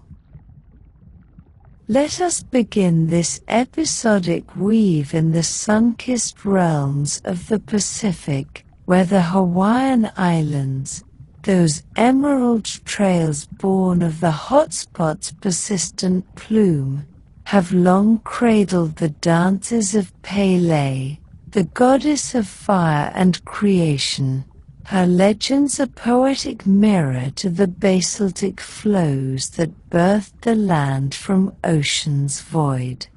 Envision her not as a figure of wrath but as a restless artist, her skirts of lava swirling in effusive grace across the Big Island's flanks, forming the undulating shields we traced earlier, each paho rope a strand in her flowing hair, cooling into the very paths where her sister, Hi'iaka, once wandered in search of a lost love, healing the scorched earth with chants that coax ferns from the cracks. Pele dances, skirts aflow in 2018's 100-meter fountains. Hi'iaka chants, coaxing ferns from cracks. Rains tears, mingling sulfur to heal the black. Breathe into this mythic science weave now, in and out, feeling the island pulse sync with your own evening stories. These myths, passed in oral cadences around flickering torches or the glow of modern screens, resonate with the science of renewal we just explored. Pele Fury, the explosive births of new vents at Kilauea Summit, where in 2018, the caldera's collapse yielded fountains 100 meters tall, yet her tears, the rain that mingles with sulphur's acrid tang to form healing mists, echo the ashes' vitalizing drift, turning barren black to verdant quilt. Reassuring in their interplay, these stories teach that the goddess's rage is but the prelude to abundance. Her lays, those lingering gases wafting like incense from Hale Ma'u crater, a sacred perfume that mingles with sea breeze, evoking the salty kiss of waves on skin after a long inland trek, inviting islanders to read the signs not with fear but with the familiarity of kin, much like checking the evening sky for the moon's phase before a family gathering. Feel, perhaps, in this Hawaiian vignette, the subtle invitation to attune how the native Hawaiians, as Kanaka Maoli, have long monitored the Aina moods through Olopa, the quivering leaves that signal rising heat, or the behavior of native birds fleeing the slopes, their migrations a living barometer woven into daily rhythms, from the planting of taro in mud-flow-fed valleys to the hula kahiko that mimics lava's serpentine advance, each step a prayer for balance between human endeavor and Earth's inexorable gift. And oh, the sensory hush of these traditions, the rhythmic drum of Pahu echoing the seismic whispers we heard in the prelude to eruption, the faint vibration underfoot during Akua ceremonies at the crater's edge, where offerings of tea leaves are laid to appease the fire's spirit, their green scent rising like a bridge between the tangible glow and the intangible awe. Echoing through these threads, the philosophical core, Pele as both destroyer and donor, Her endless cycles mirroring the plume's buoyant rise, a reminder that harmony blooms from humility. The islanders' aloha I now fostering sustainable harvests from the very soils enriched by her outpourings, much as you might tend a hearth fire in winter, its warmth a companion rather than a conqueror, drawing the family closer in shared repose. Pause here. If the melody of these islands calls to your breath, in through the nose, inhaling the imagined brine-laced sulfur from a coastal vent, sharp yet softened by hibiscus blooms nearby, out through the mouth, exhaling with the ease of a wave receding from shore, allowing the exchange to echo the cultural give and take, where stories and science entwine like vines on a young ohia tree, fostering a sense of empowered kinship that lightens the soul's quiet vigil. From this Pacific prelude, let your thoughts drift like trade winds across the globe to the shadowed bays of the Mediterranean, where Vesuvius looms over Naples like a brooding elder, its 1979 eruption a mere murmur compared to the cataclysm of 79 AD that entombed Pompeii in pyroclastic hush. Yet its memory lingers in Roman frescoes and Pliny the Younger letters, those ancient dispatches describing the plume's pine tree form, a tall column phase renamed in its honor, rising 40 kilometers to veil the sun, the air thick with the roar of surges that buried a thriving port in ash as fine as flour sifted through a sieve. These historical echoes, not as warnings of doom but as tapestries of resilience, blend with modern lenses, the volcano's slopes now terraced with vineyards whose grapes drink from tufa soils, the wine's minerality a direct inheritance from the eruption's dowry, much like the everyday miracle of bread leavened with yeast from wild air, transforming scarcity into savor.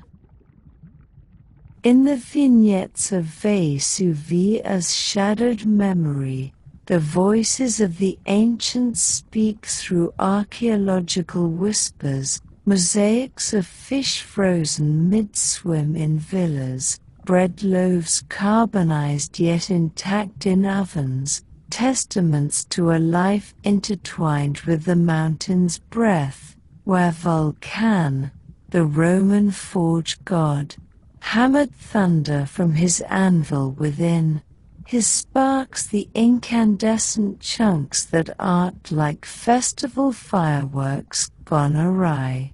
Gently philosophical, these tales mirror the mechanics of explosive release we unfolded earlier, the mineral-rich magma's thickness trapping gases until the dome's rupture unleashes scorching clouds, yet the aftermath's renewal, olives thriving in the enriched regolith, lemons ripening under the same sky that once darkened, affirms coexistence's art. The Neapolitan's Festas di San Gennaro invoking the saint's blood to liquefy as a sign of appeasement, a ritual as rhythmic as the seismic swirls monitored today by tilt sensors that chart the chamber's subtle heaves.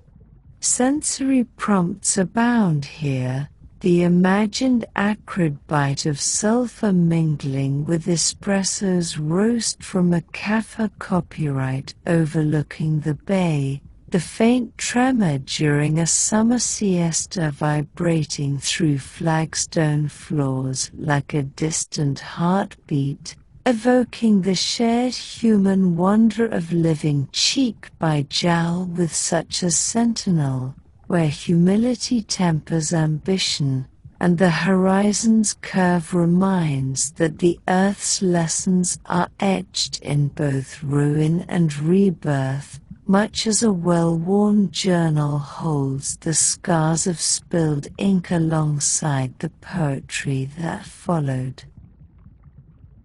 As these Mediterranean murmurs resonate, allow a subtle transition to carry us to the Andean Cordillera, where the stratovolcanoes of the Ring of Fire, Imbabura in Ecuador, or the slumbering Tungurahua, stand as guardians in Quechua lore, their eruptions the tears of Pachamama, the Earth Mother, weeping for the imbalance of human greed, yet her floods of mud and ash, the mud flows that carve valleys anew, are also her gifts, fertilizing the high-power inverted exclamation mark Ramos with the phosphorus we traced in Renewal's layers, birthing quinoa fields that sustain highland communities through the thin air's hush.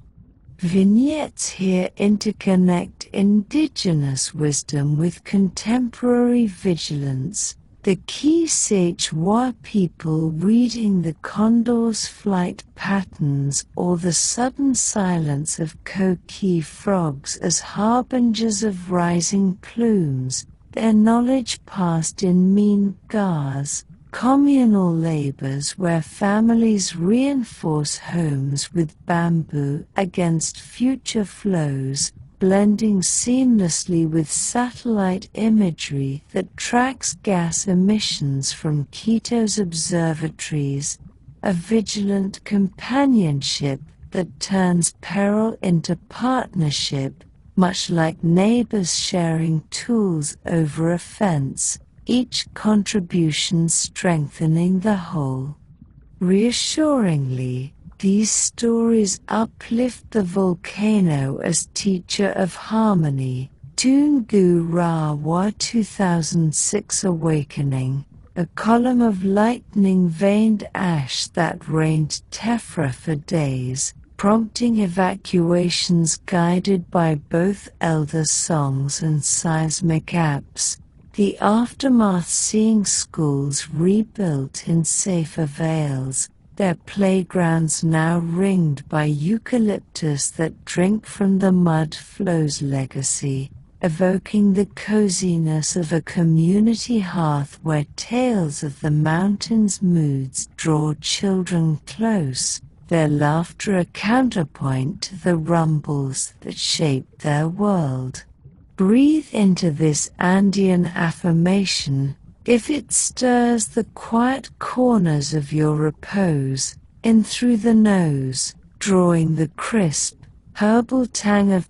inverted exclamation mark Ramo grasses laced with distant brimstone, invigorating yet serene like a highland dawn, out through the mouth, releasing with the flow of a river born from glacial melt, mirroring the cultural currents that carve canyons of understanding, fostering a serene insight into how such entwinings empower not just survival but celebration. The festivals of Inti Raymi honoring the sun's return with dances that mimic ashfall's drift. Weaving this truth anew across these global threads, Pele Hawaiian hula to Vesu V a saintly liquefaction, from Andean mean gars to Icelandic drones, reinforces the uplifting truth. Volume K knows as timeless teachers, their forms and furies poetic scaffolds for human lore, where myths anticipate the plume's chemistry, gods embodying the convection's rise, inviting us to see in every eruption's echo the harmony of humility, the way indigenous signs and modern seismographs align like stars in a shared constellation, guiding migrations and meals, rituals and readings alike. Consider the Icelandic sagas, where the fire giants of Sword Tr stir beneath a Jafire la Jökull, their 2010 plume grounding flights worldwide, yet enriching the island's pastures with fresh rhyolite dust. The farmers' Viking descendants now using drone surveys painting the flows in infrared warmth, their glow a modern echo of ancient torches, the water's mineral warmth on skin evoking the very vents that birthed their isle, a sensory reminder of coexistence's quiet luxury. Yet let us linger on the modern horizon, where these ancient voices find new timbre in the vigilant companionship of science and story, vignettes of how global networks now weave the local into the universal, from the Smithsonian's Global Volcanoes ISM program cataloging pulses like a living archive, to apps that alert villagers near Merapi in Java, to the thick flow domes swelling, like a stubborn loaf rising unevenly in the oven. The Javanese are buying on traditions, blending shadow puppet tales of the volcano spirit with tilt sensor data, each eruption, like 2006's mud flow deluge, a chapter where evacuation drills honor the K-Reese daggers once offered to appease the flames. Subtle irony touches these integrations. The very technologies born of distant labs now empower the law keepers. Satellite infrared spotting hotspots before the birds take flight, fostering not division but deeper attunement, much like a family recipe passed down, augmented with a thermometer for precision yet retaining the grandmother's whispered timing. Sensory evocations deepen the draw. The imagined hum of a monitoring station's fans near Stromboli rhythmic bursts, their rhythmic puffs syncing with the island's nightly fireworks, the air alive with the pop of scoria chunks mingling with the tang of caper bushes, evoking a Mediterranean evening where locals sip Malvasia wine, toasting the mountain's eternal vigilance as a lullaby for the sea's restless waves. In these blended lenses, the philosophical gentle emerges. Volume K knows as mirrors of our collective journey, their rumbles teaching that harmony arises from listening to the elders' signs, the earth's seismic sighs, the data's dispassionate hum, a shared human experience where the acrid sulfurs bite on the tongue during a field walk becomes the flavor of connection. The horizon's vastness a canvas for humility's brushstrokes. Everyday parallels persist, the way a neighborhood watch app alerts to a storm, echoing the condor's warning, or the family stories swapped over dinner, their warmth akin to a geothermal pool's embrace, grounding the awe in the intimate.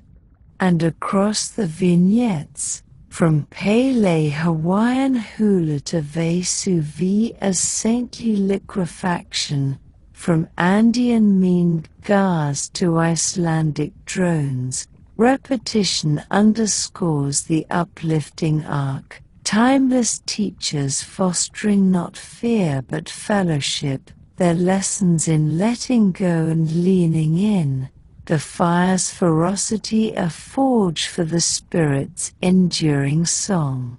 As these tales of coexistence settle like the finest ash on a favored path, smoothing the way for further wonder, we gaze forward to the endless cycles that bind past to future, the earth's heart ever whispering invitations to deeper attunement, where the rumbles become rhythms of renewal, guiding not just the wanderer but the world toward a harmony as vast as the plumes rise. As these tales settle like dust on the wind, let us linger in the vastness they reveal, where the earth's heart, that faint glow from our first descent, beats in rhythm with our own, its ancient rhythms resurfacing in human harmonies, guiding us toward a deeper, dreaming peace, a serene expanse where the fire's ancient song fades into the quiet cradle of cosmic repose. And in that lingering vastness, where the tales of ancient voices and vigilant horizons settle like the finest dust on a favored path, smoothing the contours of our shared wonder into a horizon of seamless expanse, the earth's heart continues its rhythmic beat, not in isolation but in profound communion with our own, each pulse a thread in the cosmic weave that draws us ever closer to the dreaming peace that has cradled this nocturnal journey from its first subterranean stirrings.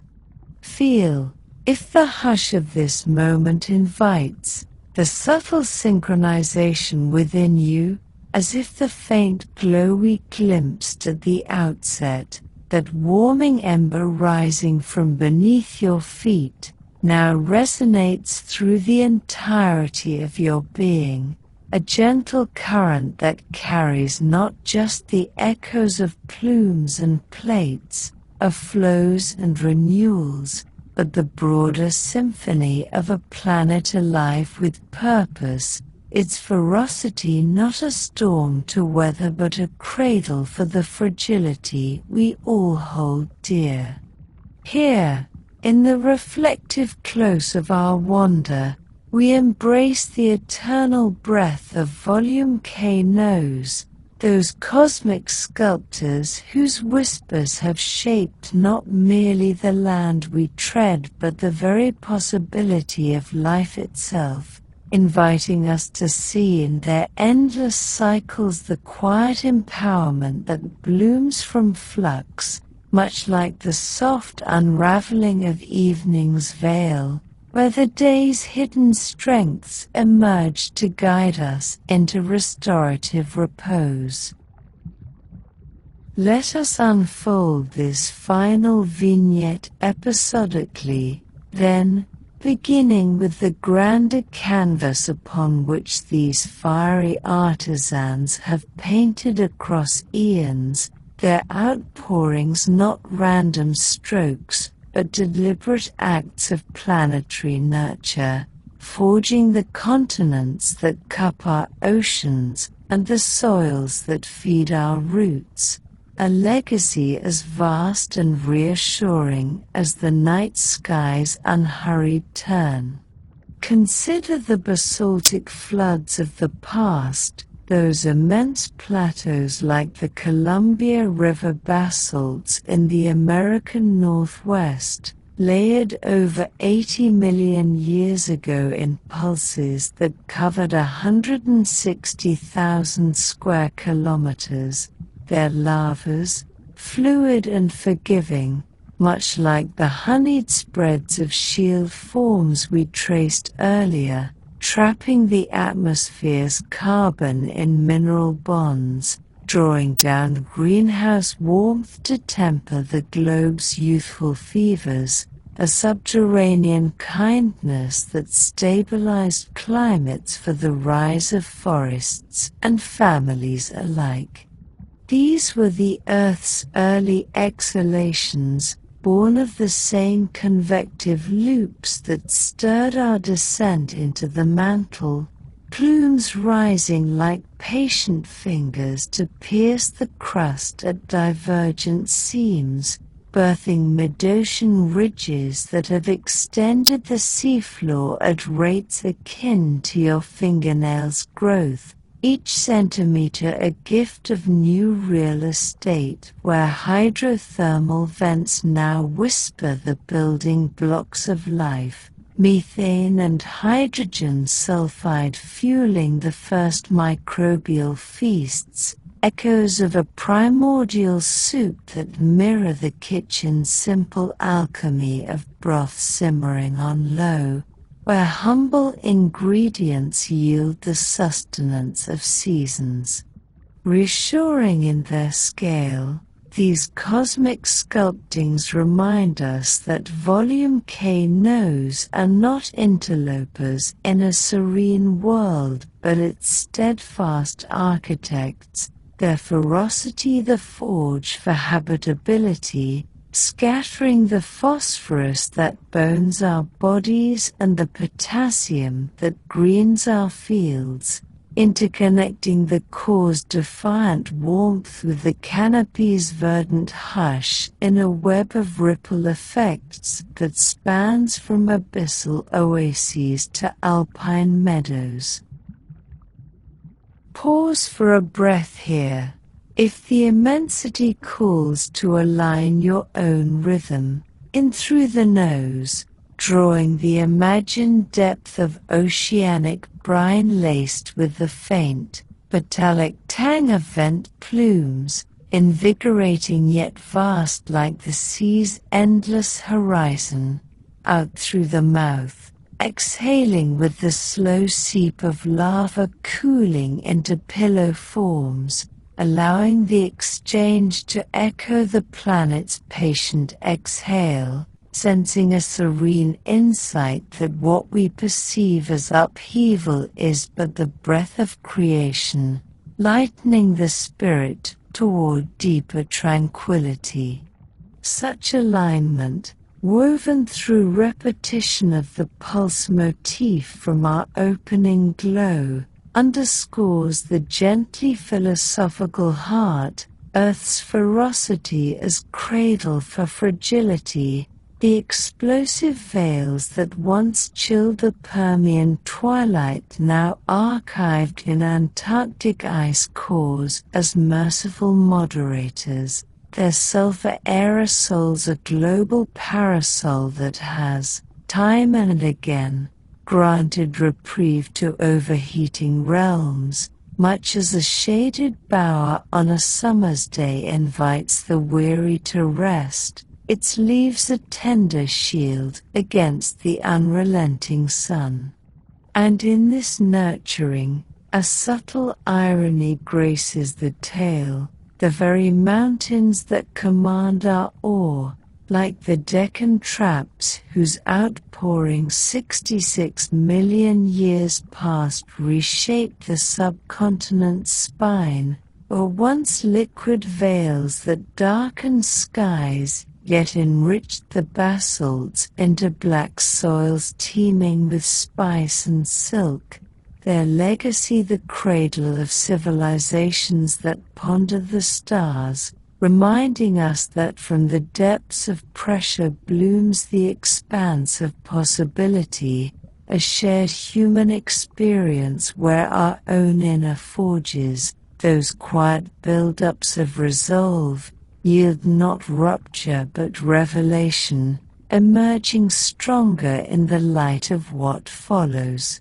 As we trace these broader implications further, let the vignette shift toward the horizon's forward gaze, where the eternal breath encounters the changing tapestry of our shared climate, not as a harbinger of discord but as a call to attuned stewardship. The volume K knows future pulses intertwined with the warming we weave through our daily drifts. Rising seas, quietsome vents, warmer airs, soften thicknesses for gentler flows. Global eyes, satellites and condor flights in alliance. Breathe into this forward whisper now, in and out, sensing the Earth's adaptive grace mirror your own steps toward balance.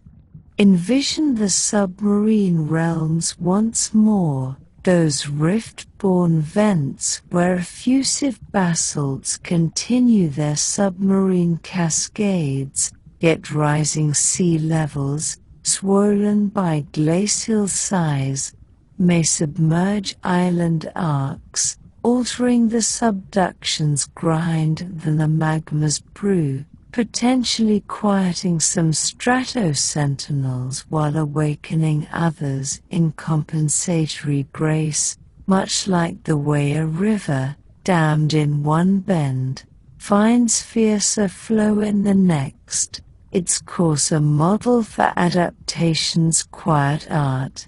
Comfortingly, these shifts unfold with the Earth's inherent wisdom, increased rainfall on flank slopes leaching more volatiles into chambers, perhaps softening viscosities for effusive mercy over explosive ire, while global monitoring, networks of satellites sniffing sulfur from afar, like watchful eyes on a slumbering giant, empowers us to forecast with the precision of a seasoned gardener reading cloud veils for tomorrow's yield.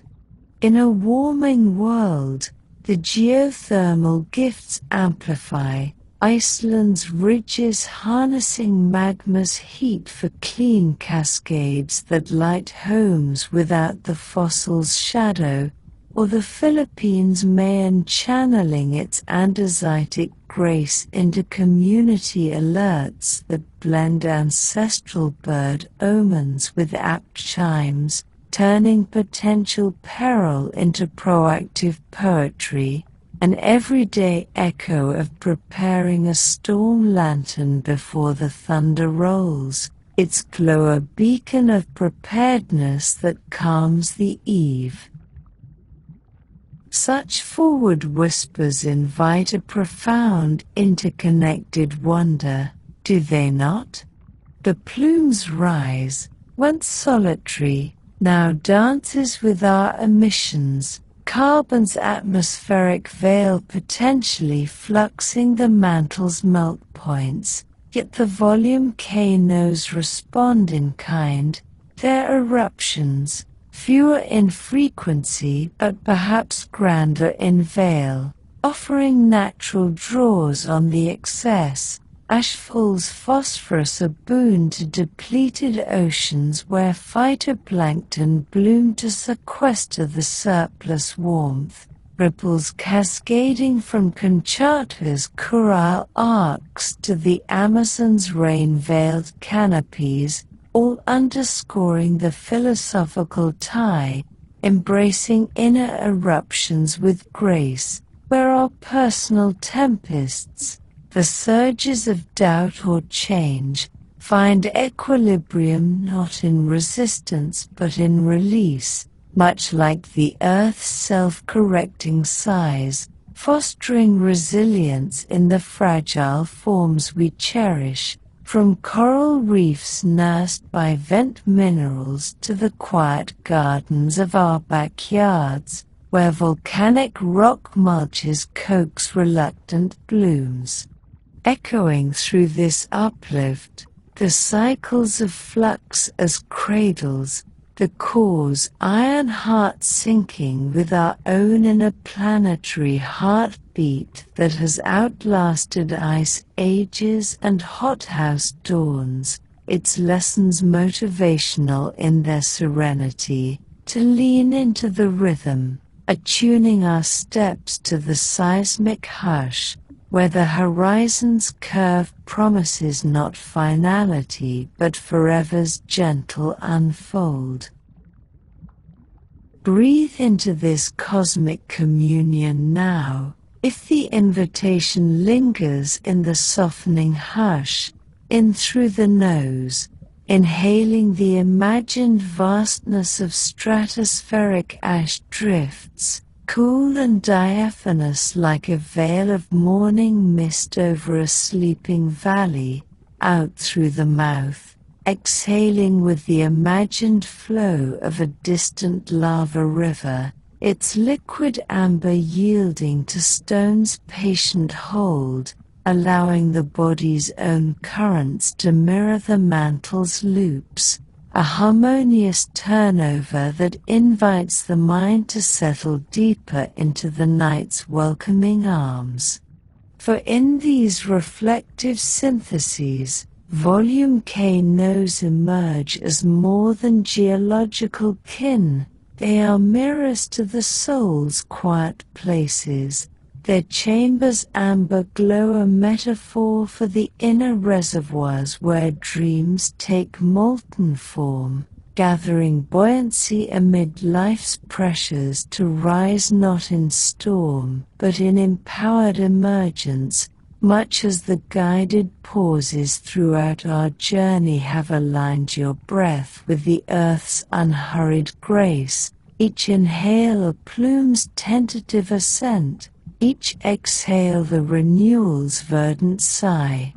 Consider the personal ties, those subtle reminders of shared experiences, the way a heartfelt conversation, long held in the heart's conduit, spills forth in words that reshape relationships, viscous at first yet flowing to fertile ground, echoing the stratovolcano's layered release, or the effusive joys of creation, like a melody improvised on a quiet evening, spreading like pahoehoe to touch distant listeners, its basaltic simplicity birthing symphonies of connection.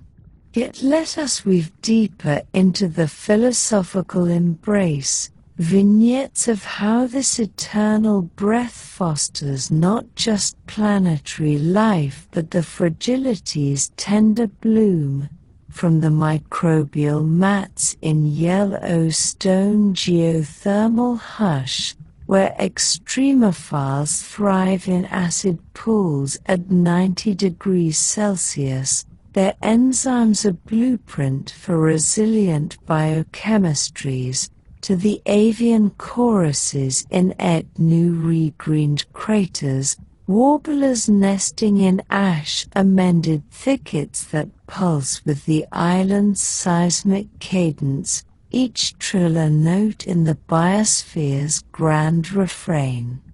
These are the cradles within cradles, the ferocity's fine measure inviting symbiosis on scales both intimate and immense, coral atolls ringed by seamount vents, their polyps drawing calcium from basalt weathers to build reefs that buffer storms, or the tiger's boreal expanse, where Siberian traps ancient floods now underpin peat bogs that store carbon's weight, a quiet sequestration akin to the diary's pages absorbing the day's unvoiced burdens, transforming them into wisdom's archive.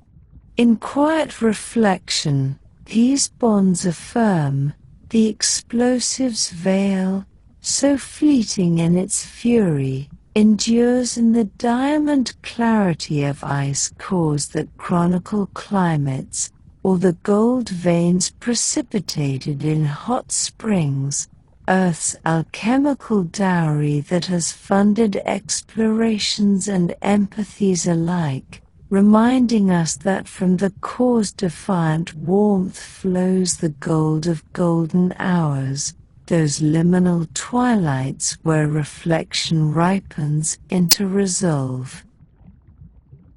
As the vignettes converge in this serene synthesis, let a light observational touch surface, gentle as dawn's first filtering. The very act of our evenings wander through these wonders, from silent awakenings to voices on the horizon, mirrors the convective grace we began with, ideas rising like plumes to pool in chambers of contemplation, differentiating into richer elixirs before seeking release in the repose that follows, a cycle as motivational as the first stretch upon waking, inviting empowered tranquility in the knowing that we, too, are sculpted by such forces, our fragilities cradled in the planet's unyielding tenderness.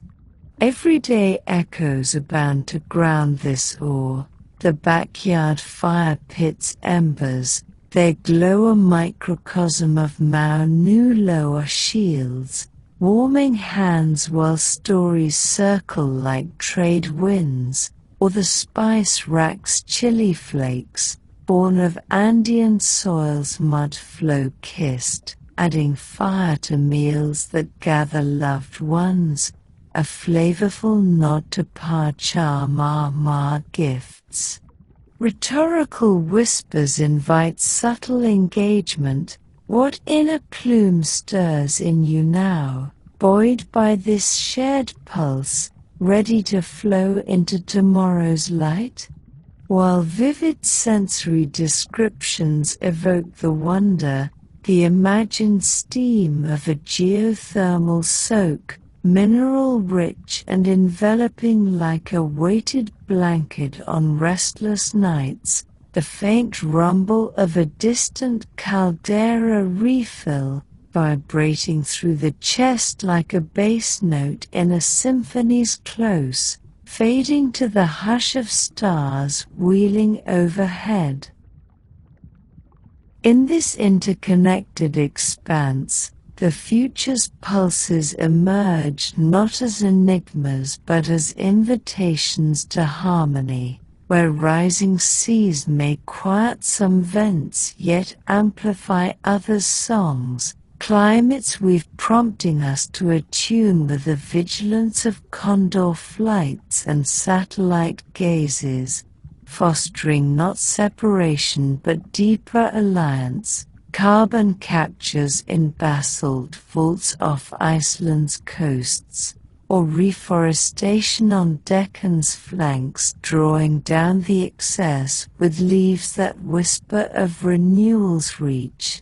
In quiet reflection, these ties affirm the soul's quiet place, embracing eruptions with grace, where personal fluxes, the build-ups of unmet dreams or mended hearts, find their effusive flow in acts of creation, the earth's model a balm for our own becoming, uplifting the serene truth that fragility thrives in ferocity's wake, life's pioneer whispers claiming the scars as home.